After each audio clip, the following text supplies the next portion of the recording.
So nice to meet Lisa. you. Lisa Landry of Landry Designs. Lisa and I have known each other several years. We've met, our paths have crossed at many different events.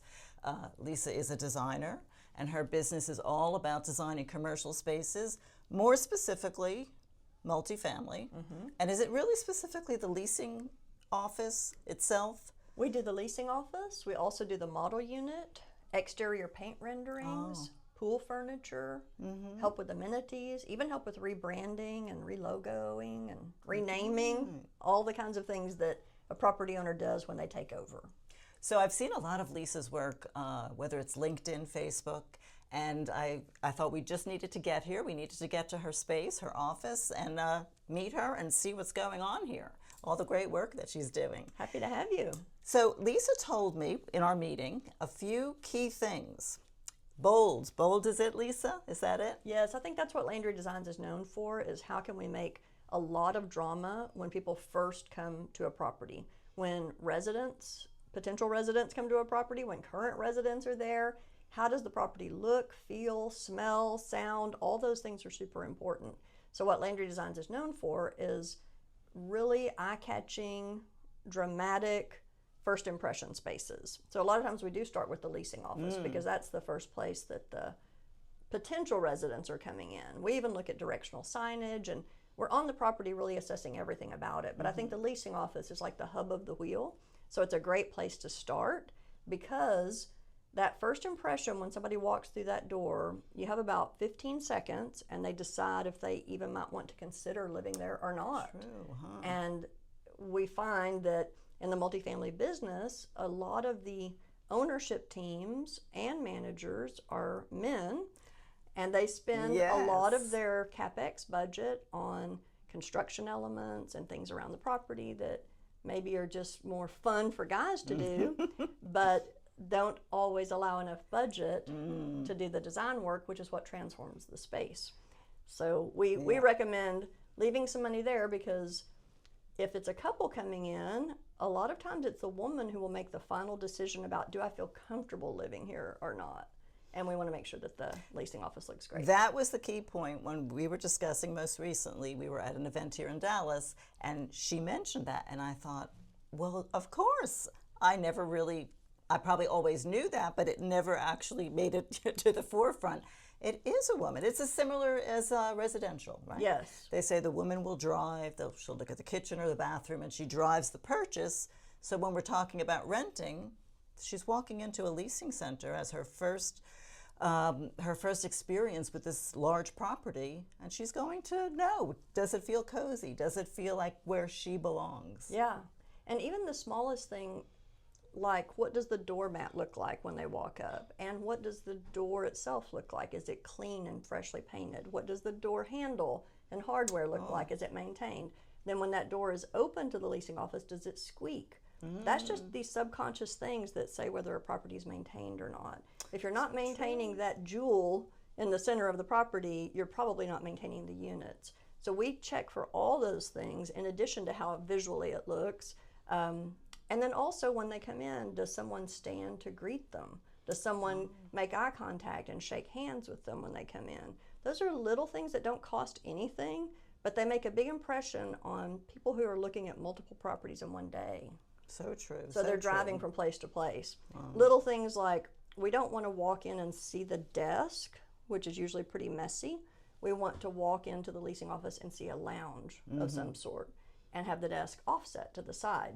So it's all these tiny little elements that you don't really know why a space feels good or inviting or more memorable than others, but they all make a difference. Something like when they would say put cookies in the oven to bake, right? So that when you walk into a space, there's a nice aroma. Yes, and one of the properties that I was on recently, they always brew a cup of coffee every morning and leave it sitting there on the coffee maker, which they have coffee out for residents and visitors and that kind of thing.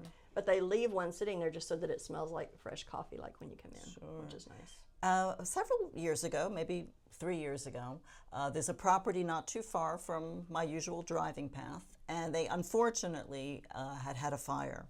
And I'm not sure of the total unit count on that property, but there were individual buildings, and one entire building was lost to the fire. And it sat there for, the next year, watched the cleanup, and I was just waiting for a new 20, 30 unit to go up. And what did they build but a leasing office? Oh, wow. And I thought, okay, now what sense is that making? Because that's not going to be a driver in cash flow. But what you're telling me right now is a whole nother story. It makes total sense. It is, and I hear from syndicators that they say, well, nobody uses the leasing office anymore. It's just the staff that works there. That, people are paying their rent online, they're putting in their maintenance request online. And we are on property a lot because we're working on these properties. We might spend 8 hours at a property while we're measuring and designing or getting to know the tenant base, all those kinds of things. So we're hearing exactly what's happening on site with these properties. And that is like a revolving door, that leasing office. People are constantly coming in. People want to talk to people. If they have a problem, they might say, I turned in my maintenance request, but would you check on it for me? Or I can't pay right now, I need to pay in a week, those kinds of things. So it's a very people business. So first of all, when potential residents come, I think it's extremely important to have a great looking leasing office, because that's kind of your image and branding that you're setting up. Plus it's great to have that for the website so people will come take a look if it looks amazing. But secondly, for the residents who live there, if the leasing office looks amazing, it's just makes them want to renew. You're not having to turn those units so often. If it's well maintained, if it looks great, if it's always fresh, if it's friendly, those kinds of things, that makes a big difference for renewals. But the third thing is, we find when we redo these leasing offices, this is where your staff is working 8 to 10 hours a day, every day, and it during should be the pleasant. week. And as soon as we get it looking so nice, first of all, they feel more, they're happier. They just think work is a nicer place. Right. They feel like they can charge the higher rents because everything has been upgraded and it's nice. And we find that there's a lot lower retention of the staff, which are not a lot lower, a higher retention, less turnover of the staff, which is important because it's very expensive to start training new people and add new people on. So getting that retention up, percentage up, is just one of those little side things that nobody really thinks about, but it makes a big difference in the business. I would say that's a golden nugget by Lisa Landry, because your staff is so essential to the success of your property in multifamily. And as you said, training, I have seen ads where certain property managers are looking for a new position for 3 months, 6 months. Yes. So you want happy employees. You want your staff to feel good about where they are, to want to continue working there, and that's key. It's really key. I agree. We're all about the details, and that's what we're finding, because the ownership team, again, is not on site very often. And with us being there more, we just share this information with the ownership team. Like, they say they're standing and greeting, but they're really not. Or, the trash is not being emptied. You walk in and it smells like trash. Not good. Little things, like the refrigerator is covered with fingerprints. Yeah. It's all those things that we may not see out over time, like if you're working in that environment, but potential residents, they do see. They notice these subtle cues that make it not as well maintained. Let me ask you about another part of the property. I always wondered, how important is a pool and that space with the lounge? Because I'm thinking, I don't know. I'm not a pool person, so I avoid the sun. But I'm wondering, do the renters really want a beautiful pool environment? Yeah, I think that's such a terrific question, because most people do not use the pool. What the pool is good for is your website. You've got to have amenities on the website that compete with other properties. So having it look amazing on the website is super important. But B, when people are taking tours, when potential residents are taking tours, the on-site team takes them through every amenity. And even though people may not use the fitness center or use the pool, they love living in a property that has beautiful amenities. So it's just that psychological thing of like, oh, I live in a nice community. We have a beautiful pool. It's sparkling blue. It's maintained. Look at those cool orange lounge chairs or whatever it is. Even them coming back and forth to their cars, if they have to walk past it, it's visually very appealing. And it kind of sets the mood. you know, people are very affected by their surroundings. Our moods are very affected by our surroundings. That's why we became designers, because we love making sure that everything looks amazing around us. So I think the pool is super, super important. I would say the leasing office first, the model unit second, and we can talk about that if you want to more, but then the pool. And then going to other areas like a business center or a bark park. There's lots of amenities to assess and consider, hammock parks, all kinds of things. But I think the pool is extremely important. So golden nugget number 3, I think we're up to, is no dirty, grungy-looking lounge chairs at the pool. That would be a big no-no, right? Yes, and beige, no beige. And no beige. Okay, that was like the color du jour for years. Of course, but that's not good for drama, and it's not good for images on the website. Okay. You've got this bright blue pool, what's around it?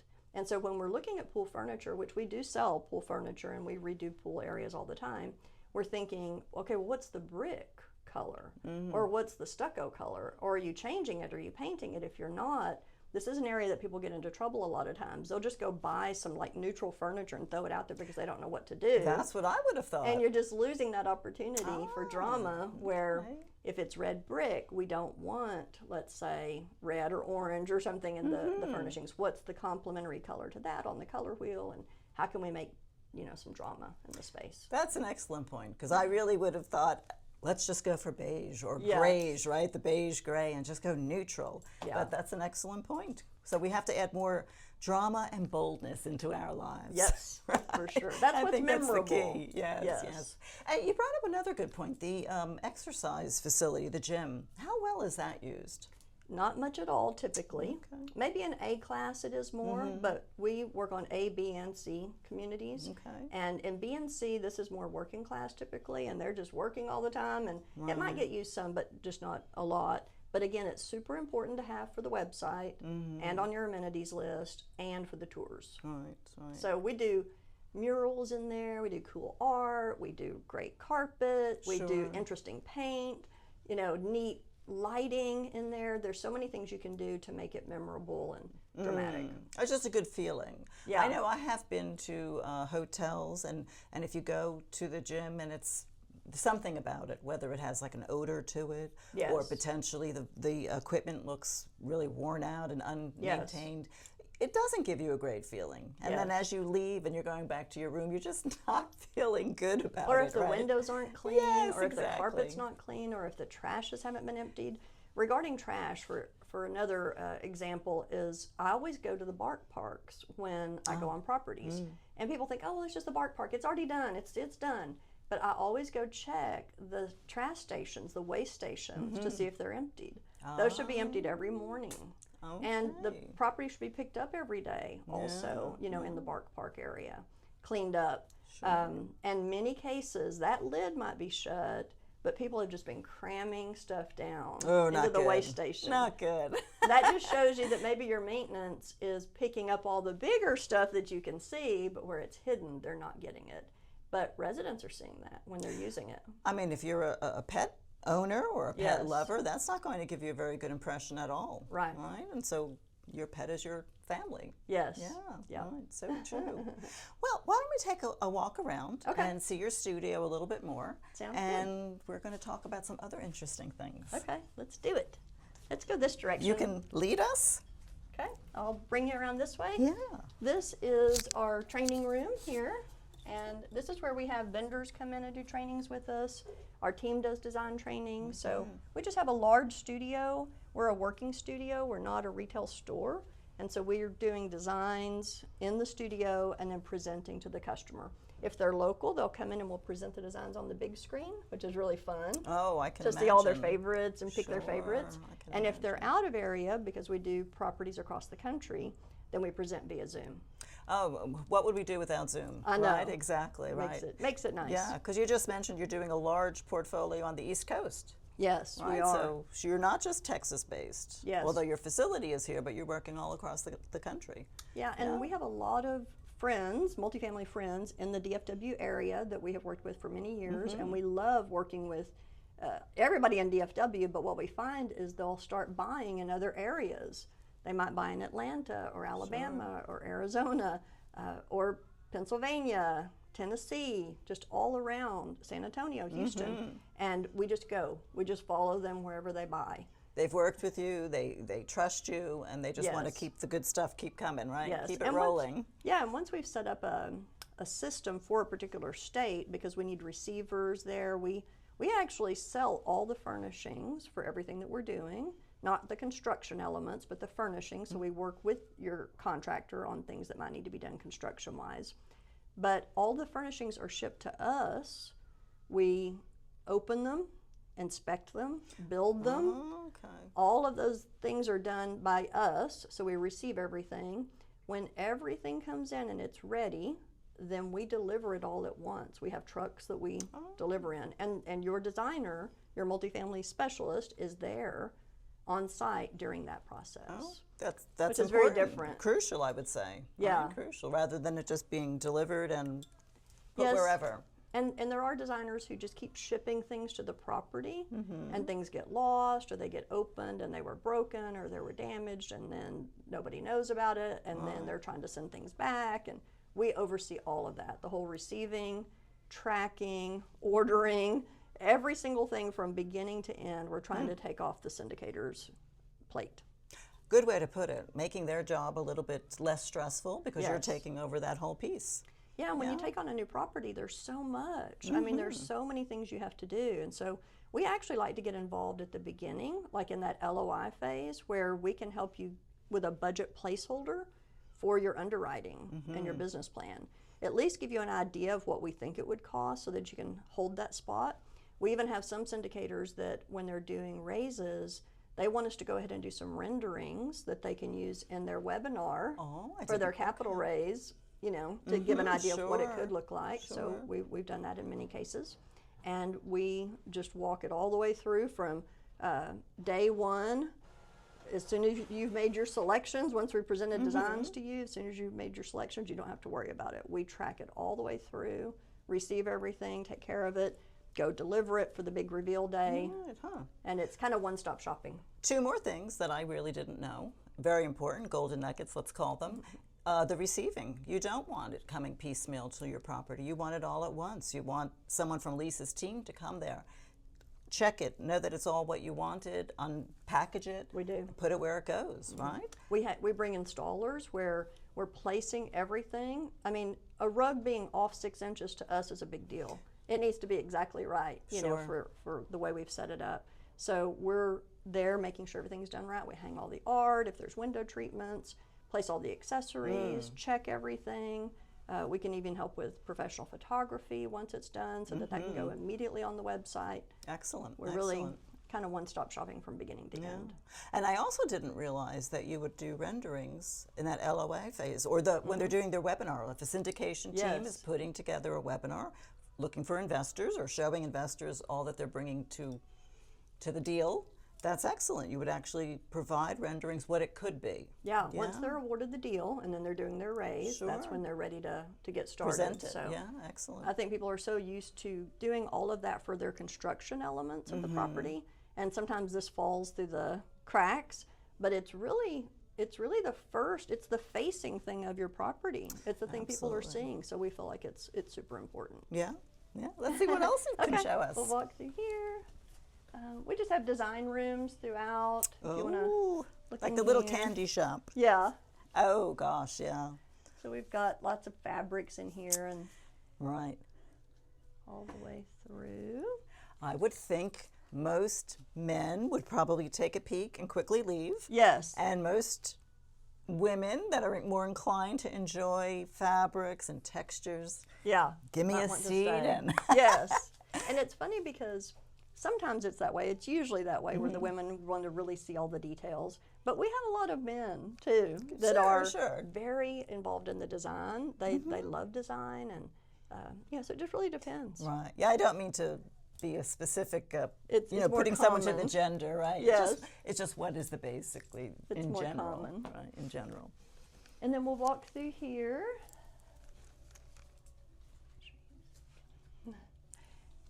This is where our design assistants are working. There's Lola. Hello there. Some people are out on appointments today. Sure. And we'll just keep Well, you've got a busy team, continuing no up. doubt. Yeah, and we've just got lots of different offices and design spaces. And Sure. Oh, you've been on several magazine covers. Oh, look at that. yes, we've been, Very I think our work has been featured, I don't know, 35 times or something in national magazines. Oh, my goodness. Yeah. Okay, wonderful. Very exciting. So we've got, here's another one of our designers, Tiffany, up here. He's making his way. I said he's looking at all the goodies. Yeah, all of the awards. Sure. Yes, there are plenty of them. Hello there, Tiffany. Hello. Love your office. Well, thank you. Yeah. Love her color. Yes, definitely. Vibrant, cheery. Yep. Thank you so much. Yes. Nice to meet you guys. And then back kind of around. And And back we do around. have warehouses on both sides where we are receiving everything Sure. and opening. So Okay. Well, I think what we're going to do is end this portion of the interview and talk a little bit about the business side of it. okay. Maybe not only the business, your design business, but you yourself are an investor as well as a co-GP. Is that correct? Yes. Yes, and I started the company over 20 years ago, and we started with residential, and then some of our clients were business owners, and they had businesses, and we'd go do their offices, so we added commercial. And then about 15 years ago, a multifamily property management company reached out, and they had found our website and liked our work, and they had 10 properties that needed major capex work done in 1 year, and asked if we could help. And so we said, well, we've never done multifamily before, but we'll come take a look. And these were all B and C class communities. We did those 10, and I had 5 of them professionally photographed and entered them into a design contest that was judged by magazine editors across the fun. country. And they actually, I had to enter them in the commercial category because they didn't have multifamily. So they won first, second, and third and swept that category. Here's Kim, one of our designers. Yeah. That's okay. Looks like you're going. Well, you're off One of to our an multifamily appointment. designers. Off to an A appointment. multifamily appointment? Or no? It's a residential. Residential. Okay. Have fun. All right, Thank right. And it is all fun, isn't it? How could Yes, it not be? it is fun. Yeah. We never say like good luck or anything. We always just say have fun because it's so fun to us what we Sure. do. Yeah. So anyway, I entered those 5 into that contest, and they won first, second, and third in the commercial category. And they were all B and C class communities. So that was our foot in the door with multifamily. Okay. So we started doing more and more, and now we've decorated hundreds. But then about 5 years ago, I just got really interested in the other side of it, thinking, well, we worked on these properties for so long, and I've met all these owners, and why not me? You Yes, know? exactly. Why not learn what I Right. can? And so I started going to multifamily events and conferences and what I call Podcast University, where I listened to hundreds of podcasts and tried to learn everything that I could about the terminology and how it works and the behind the scenes. And I really felt like we bring to the table, from a syndicator standpoint, all of our knowledge of all these years of how we turn these properties around.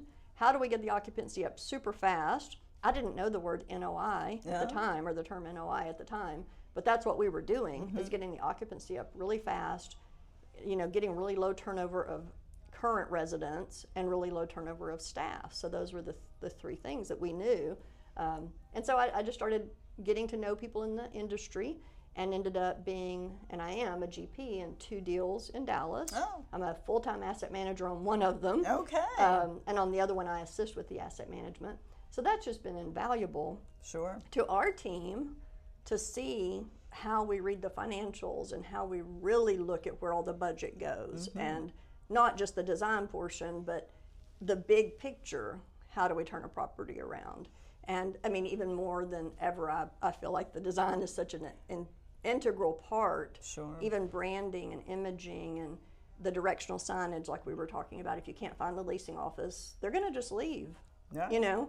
So everything to do with the property we try to assist with whenever somebody's buying a property, and become a partner, like a tool in their toolbox. Yeah. Just like y'all do. I don't want to put words in your mouth, but would you say that that's something that differentiates you, Lisa Landry Design, from a competitor, is that you actually are an investor, you are a GP, and you actually understand the entire process, not just the design. Yes, I think it's huge. I felt a shift immediately when I was able to bring all of that knowledge back to our team.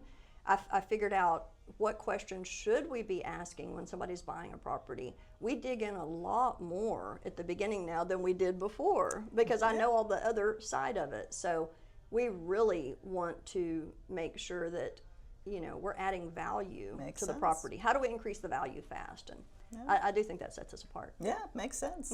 Actually, before we set this appointment up, I thought to myself, I don't even know of another designer that does what you do. I'm sure you have competition, but I don't know of it. Yes. And we go to a lot of the same events, all again, multifamily focused or commercial real estate focused, and I have never seen another design center or design representation there. Yes. So are you like the one and only? We call ourselves the interior designer of multifamily. Okay. Because I don't know of anyone else that does the way we do it either. I've met some that really specialize in exterior, you know, doing exterior things like paint and those kinds of things. But I don't know anyone else who, and I know some people that do staging, like rental furniture and things like that. Oh, sure. But what we do is so different, and we do not ship it to them for them to deal with it. With furniture in particular, or any kind of furnishings, these all come on 18-wheelers. That 18-wheeler's coming every day delivering stuff. They can't hardly get in those apartment communities, these 18-wheelers. So they're dropping it off. When you're shipping things on an 18-wheeler, a lot of times it gets damaged. Things get broken and damaged. So there's always a percentage that we know is going to be broken or damaged. So we're opening it, checking everything. I mean, whether it's art or rugs or lamps or furniture or desks or pictures, mirrors, I mean, lighting, whatever it is, we're checking it all.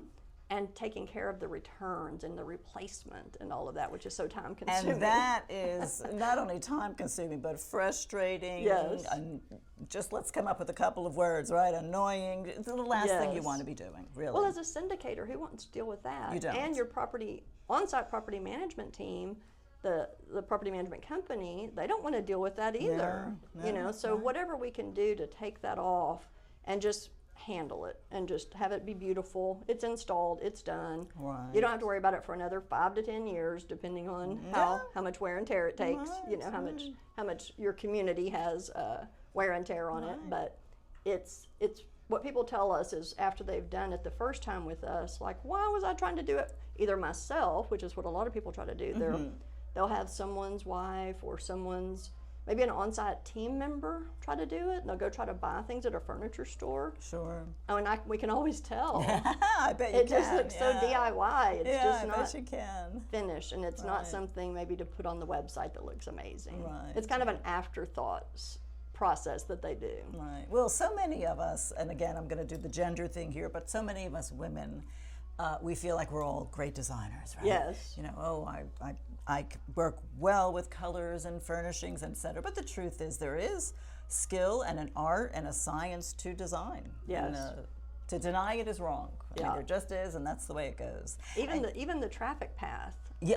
You know, like the I wouldn't have traffic thought path. of that. Sure. And how, when they come in, what's the first thing they see? And how do you navigate through spaces and all of those elements, even like what we call mid-level lighting, which would be like, let's say, lamps or floor lamps.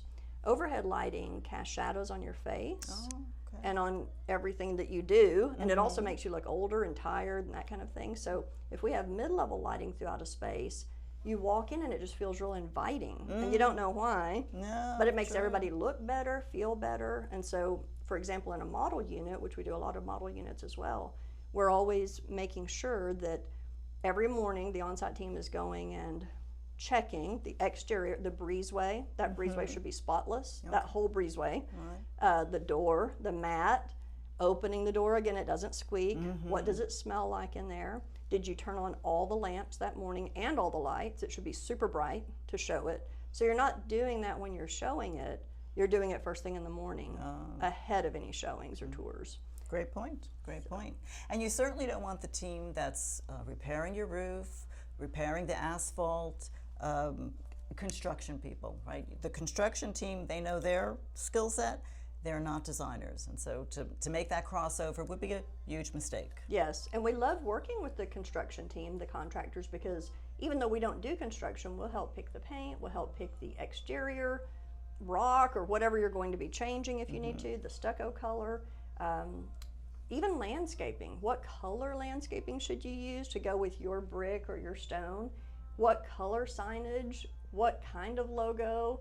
All those things. We like to work with the sign company to help you. We like to work with the contractors to help you. Anybody that's going to be on the property doing something, we want to make sure it's super cohesive branding, that people just look at your property and go, oh yeah, this matches. Everything matches, you know, everything feels very strong visually. Right. Yeah, that's a good word, strong there. Strong and bold. Yes. Well, thank you so much. You're We'll say welcome. Thank you for goodbye, having me. or until the next time we meet at one of the events that we all seem to be attending, right? I'd love that. Yes. Thank you for having me. Yes.